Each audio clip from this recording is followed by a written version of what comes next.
Ito yung mga authentic na pangkilaw.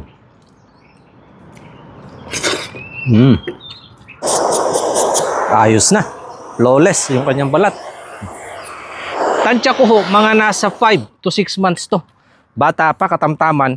Kaya yung balat nito hindi pa masyadong makunat. Gagawa tayong pangkilaw. Ito naman po yung mga nahalbusan kong balat. Taba oh. Ang lambot. Ito po yung masarap dyan. Sugba tayo ng pangkilaw, yung kanyang dede. At atay. Okay na to. Gusto ko dito pag nagsusugba ng ganito, half cook lang. Alas 11 po ako nag-umpisa mga kanayon. Alas 3 na ng hapon kaya medyo ginutom na, nangangatog na po yung aking kamay. Eto lang, naggawa na lang po ako ng pangkilaw. Galing dito sa loin, yung kanyang dede, atay, iba lang bituka. Eto naman po pang mamaya na, second batch. Ito muna yung ating pangmadali ang ulam. Ito nga po pala. Hindi ko pa natatapos itong pang papaitan. Sa harap ko naman nagagayatin yan sa kubo mamayang gabi habang nagpapainit. Yung mga pang tawag dyan, pang sampalukan, yung laman, kaldereta, naipasok ko na ho sa loob, naitabi ko na. Ay, wala masyadong katas. Masarap dito, dapat madaming katas eh.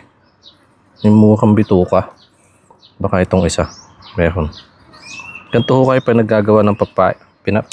Kinilaw, nilalagyan namin ng katas na murang bituka. Pati rin ito. Naigahan, no? Walang masyado. Di bali? Sapahin yan. Ganito hong gutom na. Nalamasin ko na, oh. Kasi malinis naman yung aking kamay. Kanina pa ako hugas ng hugas. Bango. Yung balat. Saka yung kanyang dede.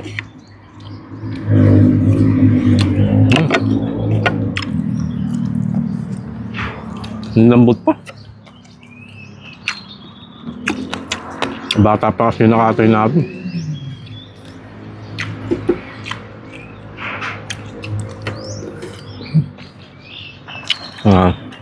Inihaw, natay.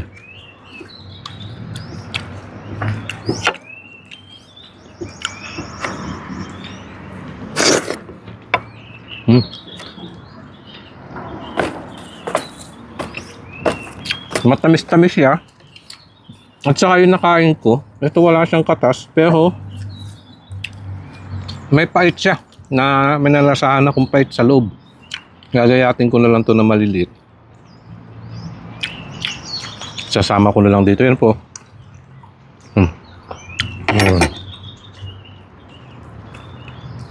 Katas niya. Ayos na naman. May pantawid gutom. At saka mamaya may pampainit na din.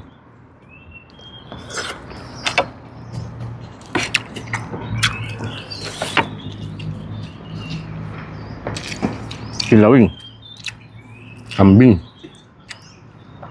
Ito yung mga authentic na pangkilaw.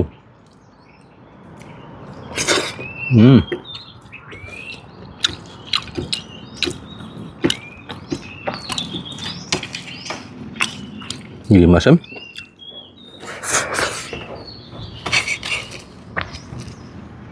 You want to try? I'm not sure. Maybe spicy. Kami ni Mrs. yan, si nanay. Gustong gusto niya din ho yung ganito, kilawin. Sarap.